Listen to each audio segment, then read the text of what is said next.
evil lurks in the hearts of men. The shadow knows.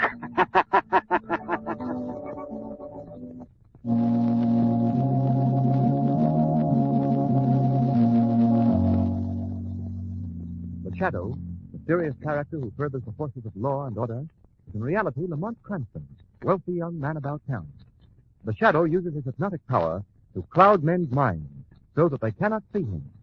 Cranston's friend and companion, the lovely Margot Lane, is the only person who knows to whom the unseen voice of the Shadow belongs. Today's story, Mansion of Madness.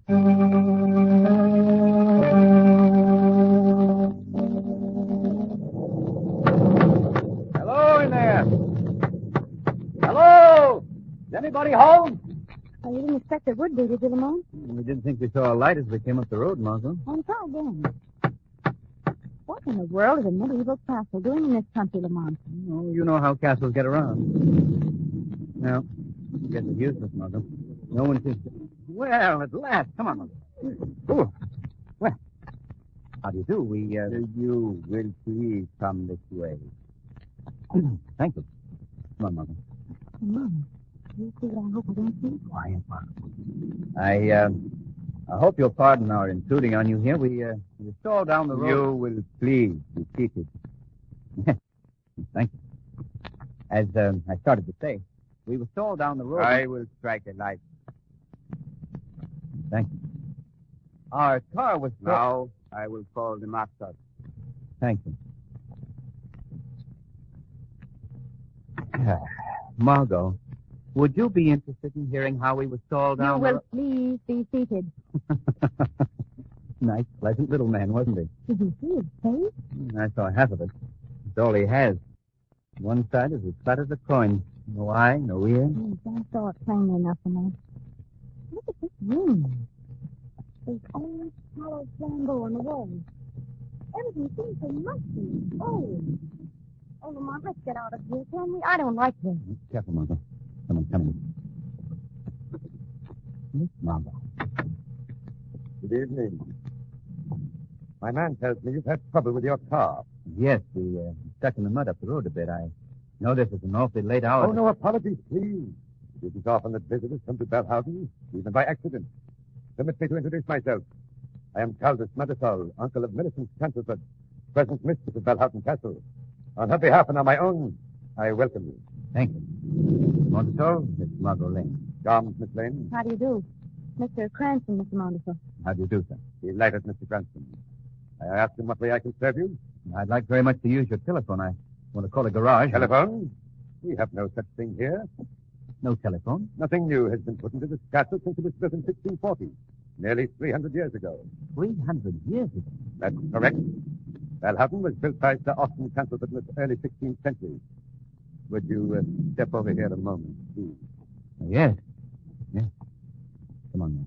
Yes, ma'am. This is a portrait of Sir Orson. Interesting looking character. He was forced to flee his native land because of political differences. He built this castle in the hope that he could create in this new land a replica of his ancestral estate. And did he find happiness? Come here to this window. You see that tower? It's a bit difficult, surrounded by mist as it is. I don't quite... Oh, yes, I see. Sir Austin was found hanging by a rope from its rafters. Suicide. Oh, horrible. There's a superstition that has clung to Belhausen ever since. A superstition? About Sir Austin's death? There are those who claim that the tragedies of Belhausen recur just as they happened originally, right down to the present day. What was that? Oh, now pay no attention, Mr. Cranston. Don't be frightened, Miss Lane. It's a girl. What's wrong with her? Millicent, go back to your apartment, child. Millicent. The mistress of Belhausen. It's here, Uncle. It's not in my imagination this time.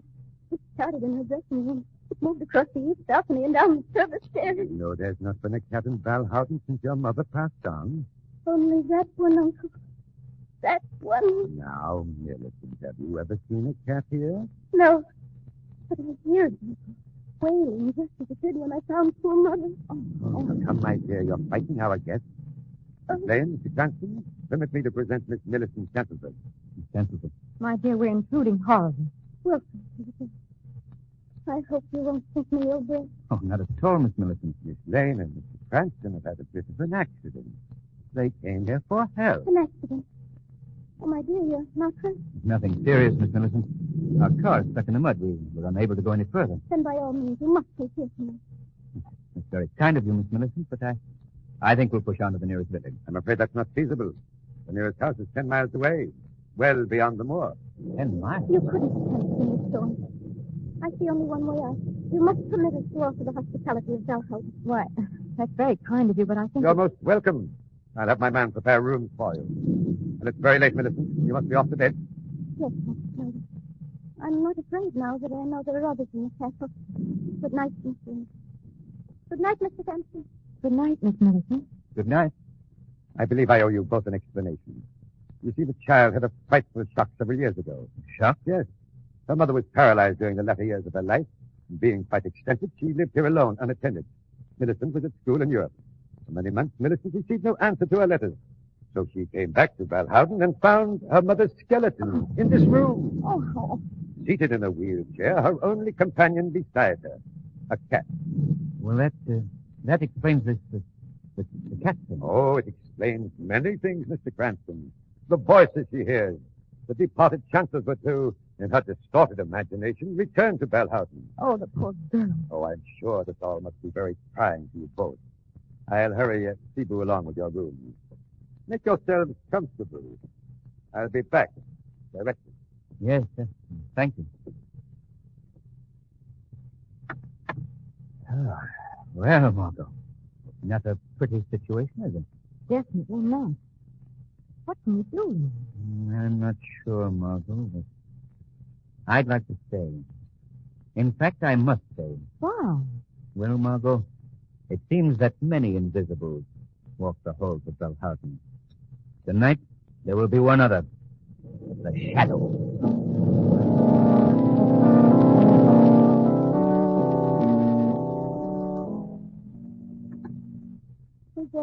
Don't be afraid, Miss Millicent. I mean no harm. What do you want? To help you, if help is possible. I'm a friend. I don't recognize your voice. You say you're a friend. What's your name? I have no name, really. I'm called the Shadow. I don't understand.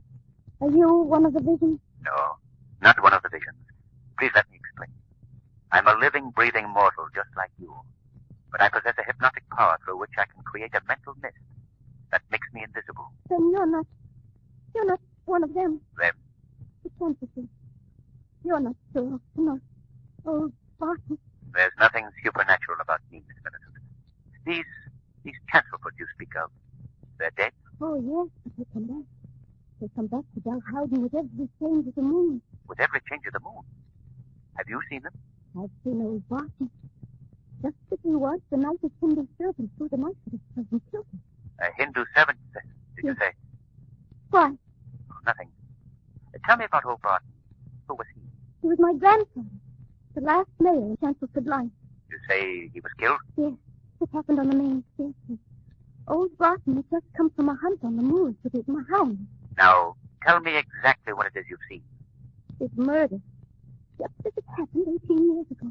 At first I hear his hound howling out there on the moor. Then I hear his footsteps on the stairs. Climb slowly to the first landing. Then he stops short. His hand goes to his throat. He makes a gurgling sound and turns and topples down the stairs. Has anyone else seen this? Anybody but yourself? No. And nobody believes me. I don't suppose you do. I believe you're sincere, Miss Millicent. Everybody humors me like I was mad. Cebu was rude enough to smile when I told him about the vulture. Vulture?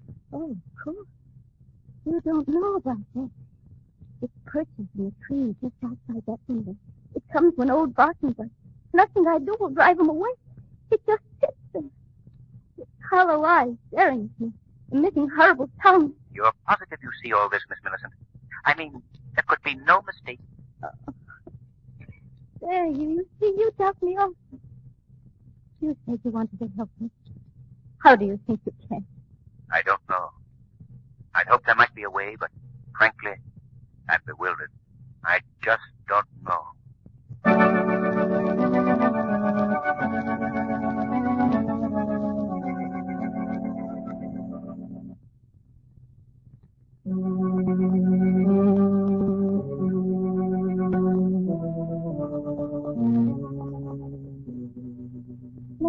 you please explain to me why we've been called to court? I've told you, Margot. Mr. Montesol has asked us to testify to what we saw and heard that night at Belhausen Castle. But why have we been waiting here all this time? Why can't we just go in and tell what we saw and get out of here? Because the court isn't in session. They've declared a recess. Recess? Oh, ridiculous. Schoolboy stuff. I'll bet you that if women were running these places, things would happen a lot faster than they do now. Now, wait a minute. I seem to recall a few shopping trips with you, my dear. Oh, well, that's different. And the people that hang around here. Look at them. Pure criminal types, every one of them. Who, for instance? Well, that man who just came out of that room, for instance. That man there? Yes. Darling, that's the judge. Oh. The court is reconvening. Let's go inside.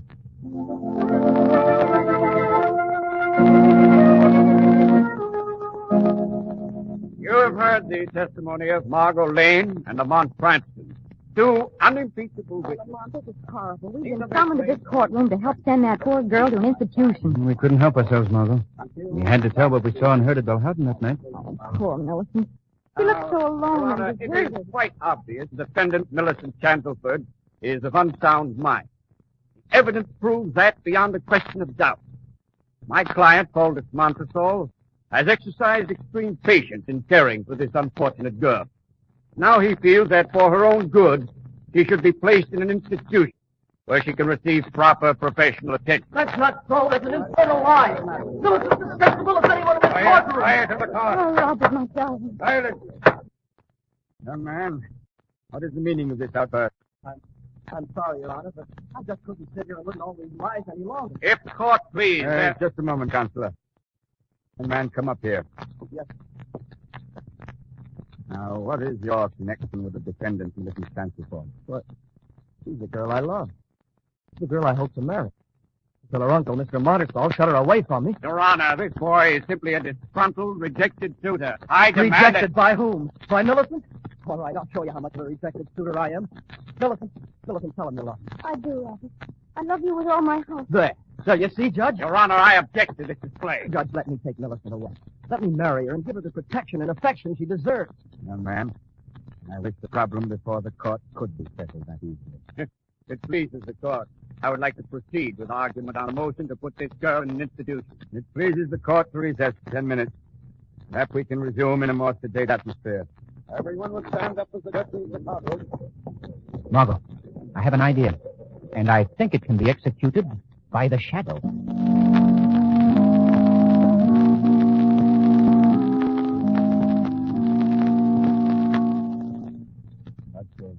Shadow, whoever you are, this is an impossible thing you ask. I'd like to do it for you.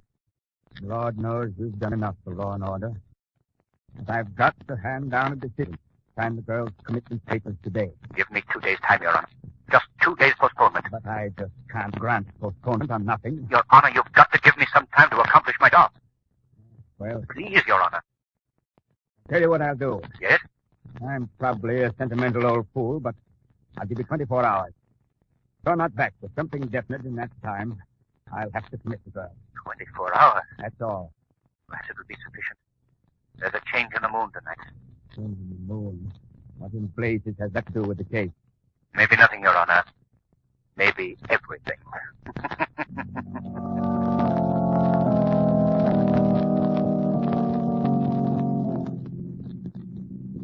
It's funny, Miss Lane, the way things changed in just a few hours. Today, when you and Mr. Cranston were testifying, I was sure I could go on hating you both for the rest of my life. We were in a bad spot, Robert. Well, but I can see now just how Montesol made use of your visit to Belhausen. What was the sort of a break he was looking for? Two prominent people like you to bear out its contention that Millicent was mad. My fellow, that Montesol. He'd make a nice trophy for a hunting room. I think you're incorrigible. Hey, we're getting near Belhausen. Don't you think we'd better go over what we're expected to do, Mr. Cranston? There's not much to it, Robert. You and Miss Lane will wait in the car. I'll get into the castle somehow. And I'll open the side door under Millicent's apartment for you and Miss Lane. But we must move quickly before Montesol notices us. Sounds simple the way you tell it. How are you ever going to do it? I'll let you in on a little secret, Robert. I do it all with Millers.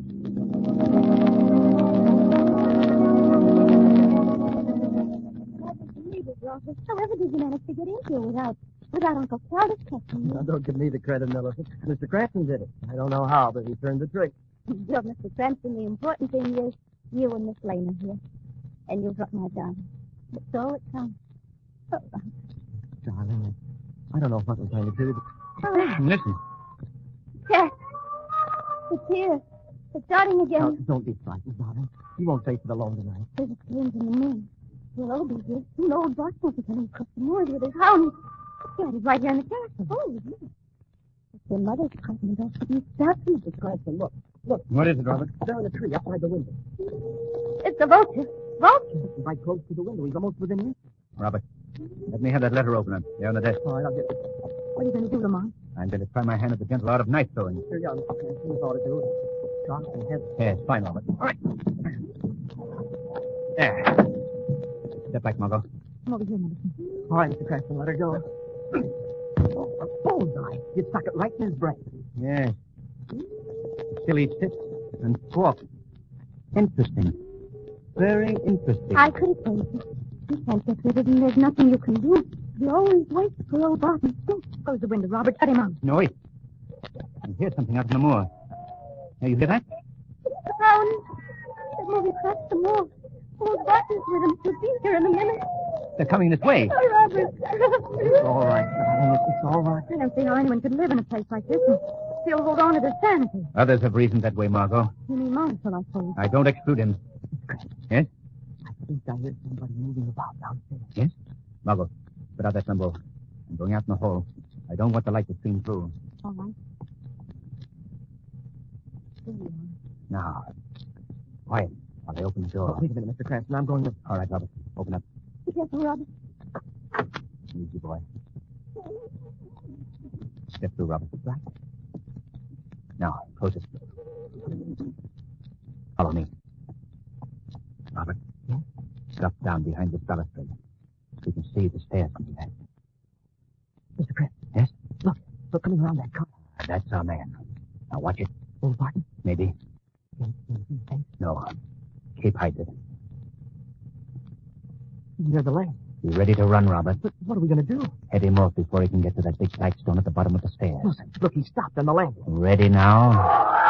That's exactly as Miller described it. Old Barton chokes and then he falls down the stairs. Come on, Robert. Stop!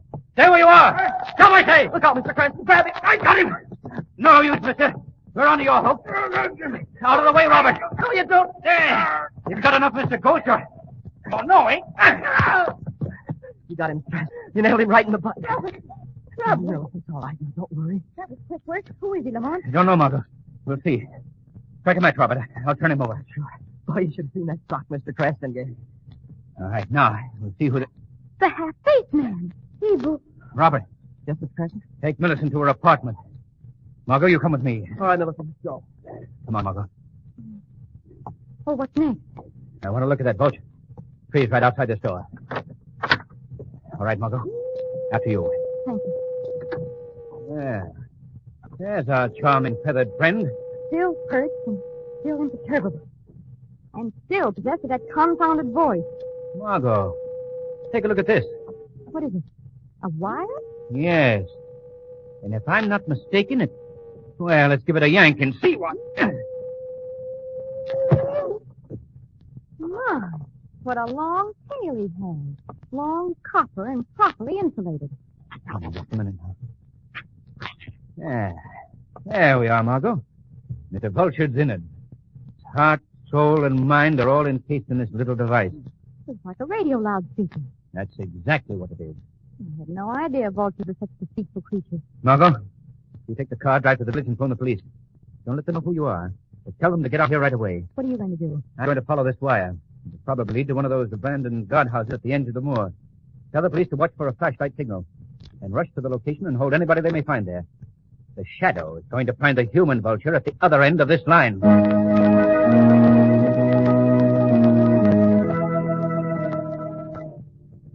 All right, Gibson. The vulture once more. Longer this time. Let's see Blue's signal to take it down and bring it in. Okay, Madison. Here goes. Fine. We can disconnect the microphone now. Don't you want me to do the hounds again? Yes, at the pause. Like it sounded as if they're coming back across the moor. Go ahead, the speaker's open. What was that? Did you do that, Stevenson? No. Came from over there by the door of the hut. That laugh is not in Stevenson's repertoire of impersonations, Montesol. Stevenson, what in thunder is this? You see anybody? I'll answer for him, Montesol. He can't see me any more than you can. Well, who are you? I am the Shadow. Shadow. Oh, yes, I've heard of you. Quite an elaborate array of insanity-producing machinery you have here. What do you mean? This is a simple portable broadcasting outfit. We're radio amateurs, that's all. Hey, yeah, sure, that's all. Amateurs at radio, but professionals at crime. I'm afraid you're making a mistake. You're the one who's made the mistake, Montesol. You made the mistake of thinking you could drive Millicent Chancelfoot mad. Or at least make her believe herself mad. This is ridiculous. I don't know what you're talking about. Your denials don't interest me, Montesol. I'm only concerned with destroying your plan. Your control over Mills, Aunt Chancelford, and her fortune is at an end. What's that? A couple automobiles coming along East Drive. The police, Montesol, coming for you and your impersonating confederate. The police. Come on, Peterson, run for it. Come on. Run, Montesol, run to your doom.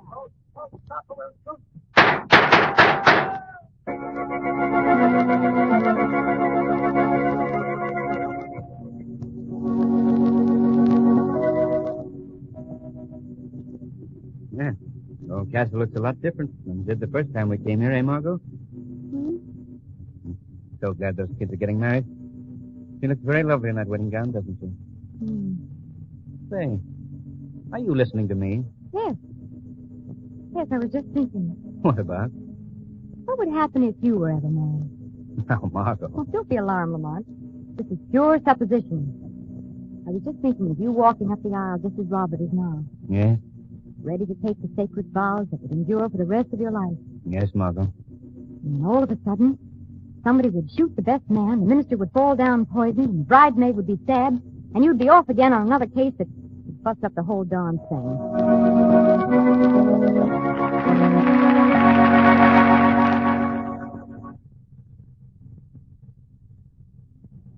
Today's program is based on a story copyrighted by the Shadow magazine. All the characters and all the places named are fictitious. Any similarity to persons living or dead is purely coincidental. The Shadow magazine is on sale at your local newsstand.